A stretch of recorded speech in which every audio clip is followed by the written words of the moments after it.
And now we're going to go into our primal core flow. So start small, avoid pain. If anything's painful, go to the previous regression. Don't try to push up.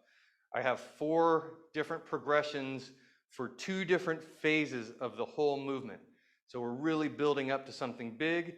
I'm not in a hurry to try to make all of it happen today. Before we actually get into that, I want to start with grooving in my elbow to my rib cage. So we're going to come back into our shin box position, bringing palm to the floor.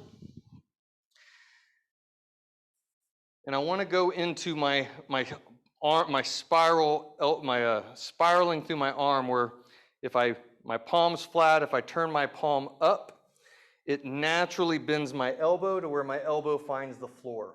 When my elbow finds the floor, I'm pulling my elbow into my ribs or into my rib cage, and I'm finding that groove where when I find the rib, my shoulder naturally can kind of touch the ground.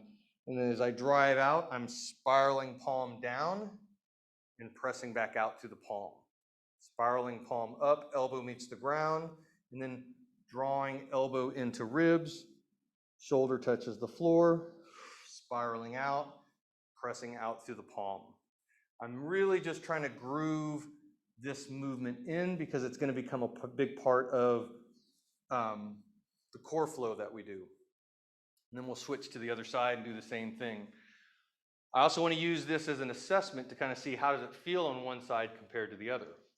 So again, palm comes down, spiraling palm up so that elbow meets the floor, pulling elbow into the side body to find that groove of the rib, shoulder touches the floor, spiraling out, palm goes down, and then pressing back up. Spiraling open, elbow to the floor, elbow to rib, shoulder down, and then spiraling back out. If there's pain on this,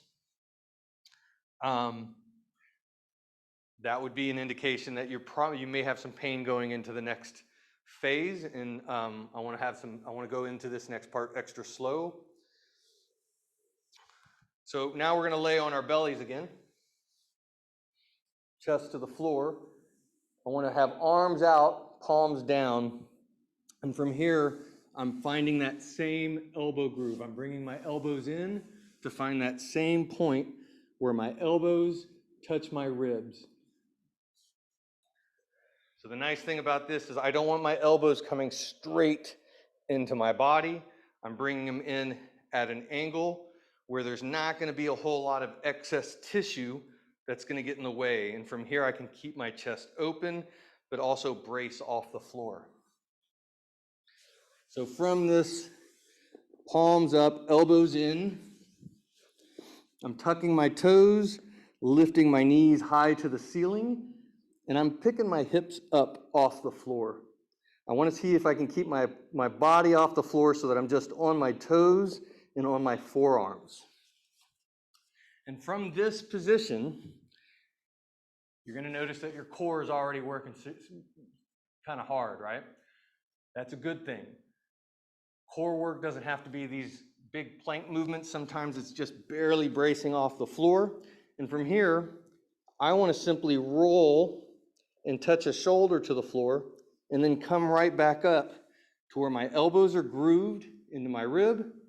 And then can I roll to the other side?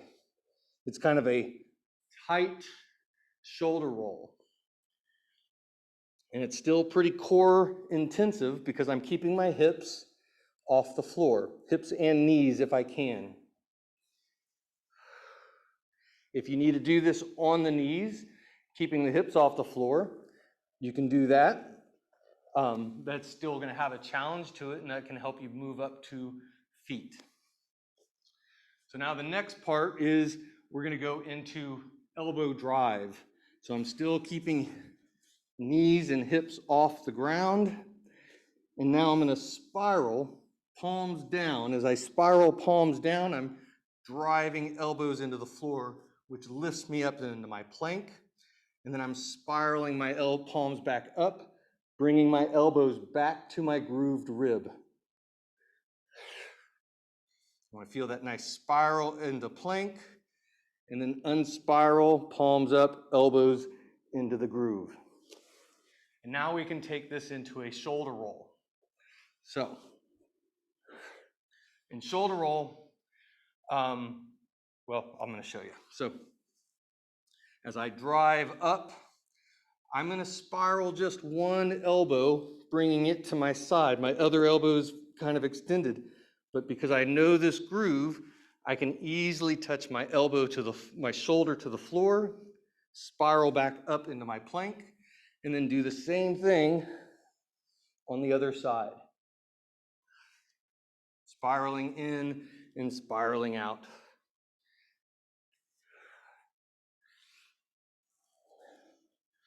So this may be getting a little challenging now. We're going to have 2 more steps to this.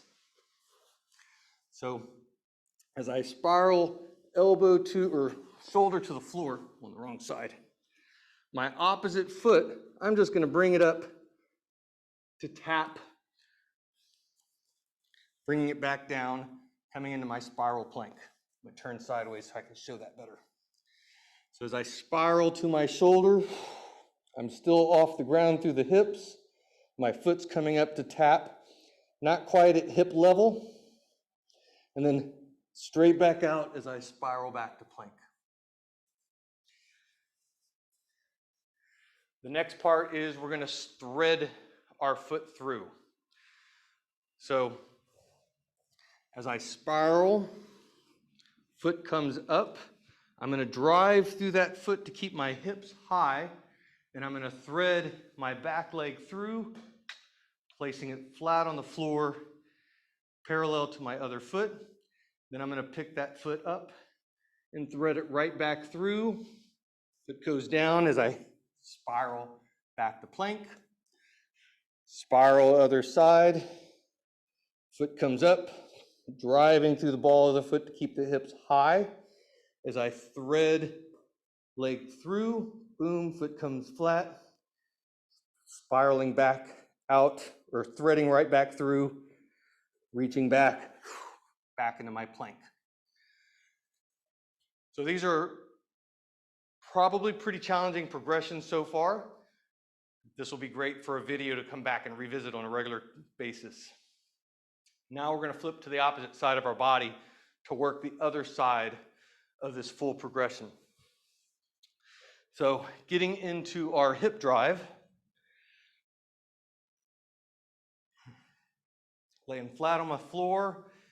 I got my heels and tripod feet connection. I want to start with a braced shoulder upper body. So I'm driving my elbows into the floor, but I don't want to just feel the elbows pushing down. I want to feel from my elbows all the way up through the long bone of the humerus into the shoulder. I want to feel my shoulder blade all pressing down from elbow up to shoulder, across upper back to the opposite elbow. I want to feel that bracing into the floor. And then from here, through our tripod feet, maintaining that braced shoulder position, I'm driving my hips to the ceiling and bringing them right back to the floor. And with each one of these, I'm seeing if I can reach my hips a little higher to the ceiling and maybe feel a little stretch through the front of the hips, similar to what we did with our supine hip reach, where we were driving through the floor through our foot. As you get that hip higher and higher, can you start to feel your glutes engage? And now we get to work on something kind of fun here. As we get into this high braced position, I want to see if I can lift one foot lightly off the floor, put it back down under control, hips come down, all the way back up, braced shoulder, lifting opposite leg, back down, hips come down. What I want to try to do on this, or want to focus on this, is as I lift one foot lightly off the floor, that hip, I don't want it to drop. I'm seeing if I can maintain both hips parallel together as I lift that foot up and place that foot right back down. And can I do the same thing on the opposite side? You may notice that one hip drops a little bit more than the other. You may notice that both hips drop a little bit. That's going to be a sign of some core imbalance that we want to work on. So by itself, this is a fantastic movement to practice in order to bring more balance through that posterior core. So as we kind of get a feel for that lifting one leg up and then the other leg up, we can start to soften our shoulders a little bit. I don't want to soften them to the point where they're not engaged, but I'm not pressing through my elbows. I'm not driving through my full arm. I'm still coming up into my hip drive. And from here, we're going to go into some overhead reach. So I'm driving up through the hips. I'm allowing myself to roll over one shoulder as I lightly touch my hand overhead as if I'm trying to grab something. So I'm staying hips up, rolling over a shoulder and reaching. This is taking my spine into a little bit more extension. I don't have weight on my head. I'm not putting pressure on my neck. All the weight is going on the top to the outside part of this shoulder as I open up and reach. You can see I got my head off the ground here. I can allow it to roll on the ground, but I don't want to have pressure directly on it. And as we get that kind of opened up, we can change our direction and start moving into a rotational reach.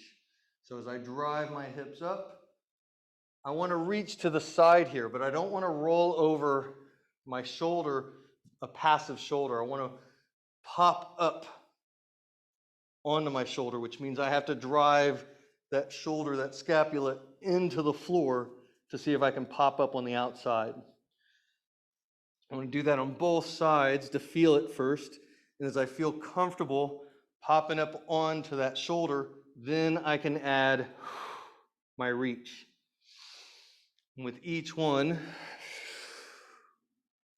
I'm keeping my hips pressed up towards the ceiling. And what you may notice here is that this position is the same position that we finished on when we were going through our elbow spirals with our thread through. So I'm here, driving and reaching, bam, this is that same position. I'm on my right shoulder at the moment.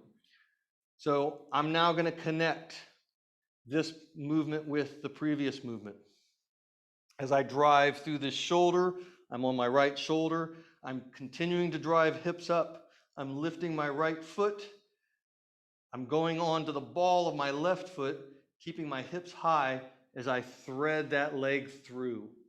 Then I'm in my shoulder spiral where I can roll back into my plank, roll to the other side, side body shoulder, foot comes up, thread through, all the way into my hip drive, and I can carry that all the way through to the other side. And I can make a big, smooth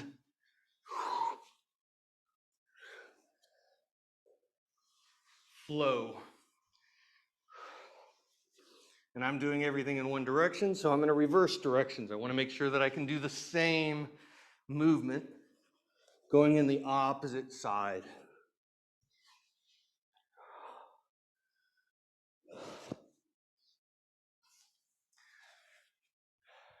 All right.